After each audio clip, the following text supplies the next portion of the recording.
All right, a day that I've been looking forward to for a long time. We're here with good friend Eric Neufeld, our Winston Rep. We're super pumped to be out here on the beautiful Rogue River, late August, and we are talking about new Winston Spey rods, the Air TH. The release of the Air TH is this fall. We couldn't be more excited about these rods, and we're casting them for the first time today. I know. I've been excited myself. Yeah. Been stoked. I mean, I love the B3 THs, but we started working on these, a while ago, and I hear rumors in little bits and pieces about, the actions, or I talked to Brian Sylvie about a little bit of this, a little bit of that, and I didn't get to cast them, so I was always like, oh man, I can't wait till we get them. So I know. Yeah, I ran down the river when I first got them, and just started casting them, and as you can see, they're stunning sticks. Yeah, this has really stunning. this release has just been like lots of little tidbits of information like coming out, like, oh wow, and just getting that little bit of feedback from here and there. So yeah, so we're gonna ask him a few questions and talk a little bit about these this new rod series. So here we go. Eric, we've gone from the Boron 3TH into the Air, and we've seen that with the single hand rod series, but let's talk about it in regards to the TH. What are we seeing? What are we getting with the Air technology and the two-handers? Great question. It's one of the defining features of this rod.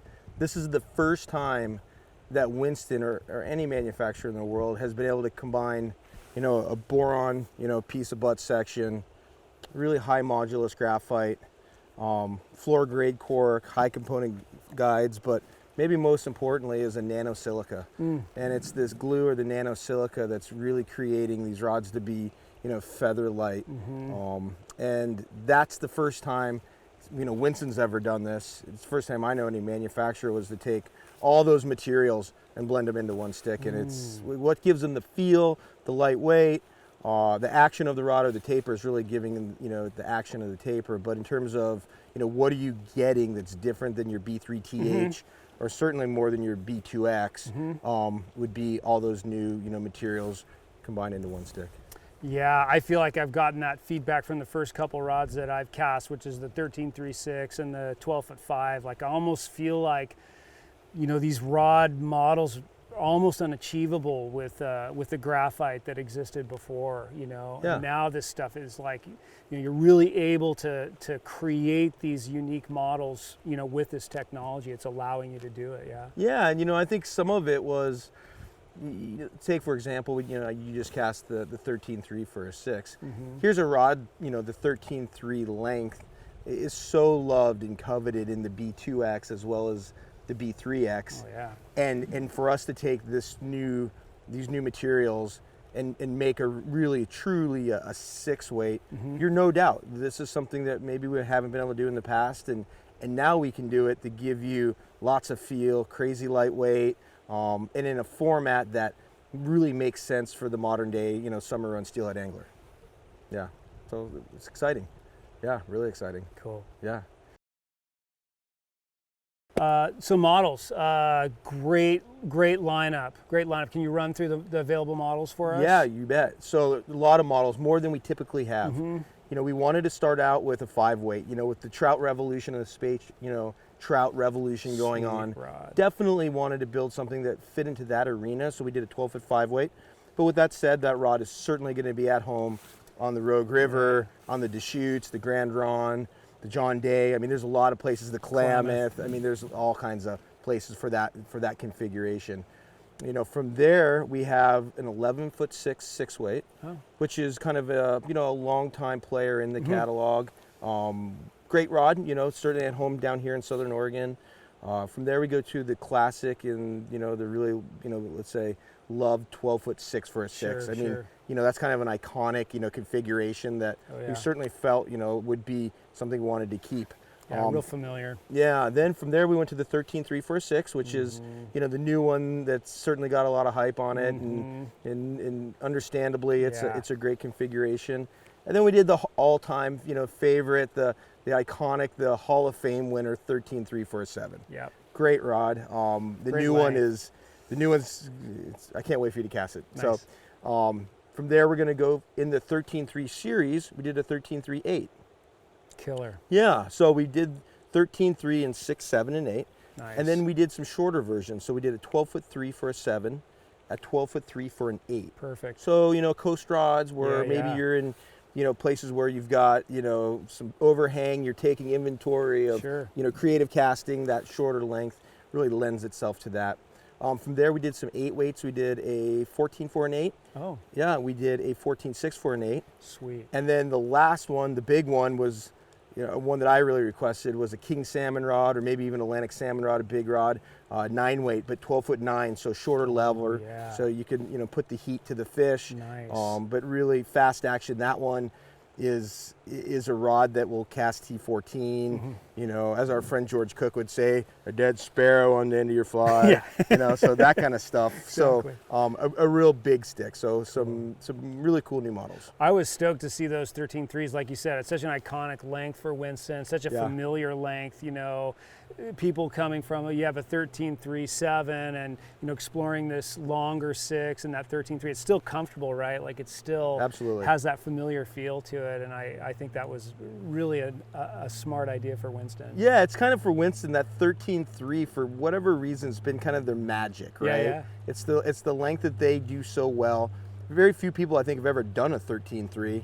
I don't know anybody, but so it's kind of a, you know, it's a hallmark, you know, line weight for Winston. So it was a really natural progression to do the 6 and the 8. Cool. Yeah. So talk a little bit about design. So Nimbus, Kairos, first rods came out of Winston, designed by Brian Sylvie. Wow. Like immediately it was like, wow, this guy's designing rods for us, Spey anglers. That was my first impression, like this is how this rod should feel. Tell us a little bit about Brian's involvement in this series. I mean, this has got to be, you know. It's exciting. I mean, Brian's a guy that lives and breathes fishing. You know, he's a great trout angler. He's an awesome, you know, two-handed angler. He's been a guide on the Deschutes as long as anybody, right? He's a legend, if you will. Yeah. And the one thing about Brian is he fishes with a lot of people, and he really understands the modern day angler, right? And he casts a lot of rods, and he sees what works and what doesn't work in terms of feel and actions. And so, you know, Winston and Brian was a very natural fit. He likes the kind of that moderate to moderate fast action. It's a rod action that personally I think speaks to him. And so when we approached him to be a designer, he was all game. Sweet. The great thing about Brian is he's tenacious. He works hard. I don't know if we can get him sample prototypes fast enough because he's all over it. But when he does get a prototype, he spends a lot of time with it, and he'll put it in the hand of a lot of his, you know, guests, and he'll watch them cast it. And from there, you know, he's not necessarily building rods for competition casting. This is not the idea. He wants to build a rod that has a lot of feel in it, right? So when you are, you know, say setting your anchor point and you're swiveling to your key position, that within that stroke to your D stroke, you have a level of feel. Yeah. That helps with your tempo, your timing, and it just makes people a better caster. You know, your enjoyment level goes up a lot. So that was kind of the design, was to build a rod series that had a lot of feel. And if you look back into time, there's no doubt that the B2X was a loved one. Why did people love that rod? It had a big grain window, and no matter what you put on it, it worked. Yeah. And you had a lot of feel, right down to your hand. Yep. But it generated a lot of power. It was easy to cast. So that was the idea with this one. You know, with Brian, for sure, he wanted to take that really, you know, soulful, really fun, lots of feedback type of rod action, and then couple that with really great, you know, rod componentry, you know, new materials. Yeah. And as a result of that, we have a new series that has tons of feel, tons of power. Yeah. You can take these rods, as you notice, you can go really slow, just go through the basic mechanics of the cast, and it just launches out there. Then you put it in the hands of a good caster, a better caster, somebody maybe incorporates a little bit of speed into their, you know, maybe a touch and go cast, creating, you know, a nice D-loop. These rods handle that speed. Man. They handle a little bit of, you know, power. Totally. So it's a really nice series that everybody's going to be able to cast. Yeah. Yeah. When can we get them? When are they coming out? When am I going to have them? Well, we're right now building prototypes, or excuse me, right now we're building samples, right? So it's late August now. It's late August. It's, you know, probably some of the models that I have today, realistically, you can see them in September. Sweet. Yeah, there's still some models that haven't come off the press. I would say those would be realistic, probably October. Probably the bigger ones, yeah, the 9s. And, Exactly. Yeah, the 8s and the 9s. Yeah. You know, we did get the 5, the 6, the 7s out the door. It's steelhead season, and you know, people want to be casting them. So I think realistically, you know, the ones I have today, the 12 for a 5, the 13.3 for a 6, the 13.3 for a 7, the 12 for a 3 for a 7, 12 for a 3 for an 8. September. Sweet. Yeah. That's great timing. Yeah. Well, let's stop screwing around and cast a few more of these rods. Let's do it. Let's Dude, talk. thank you so much. Always appreciate seeing you, brother, and appreciate you coming out and sharing this with us, man. Yeah, it's Love always it. good to hang. Awesome. Here we go.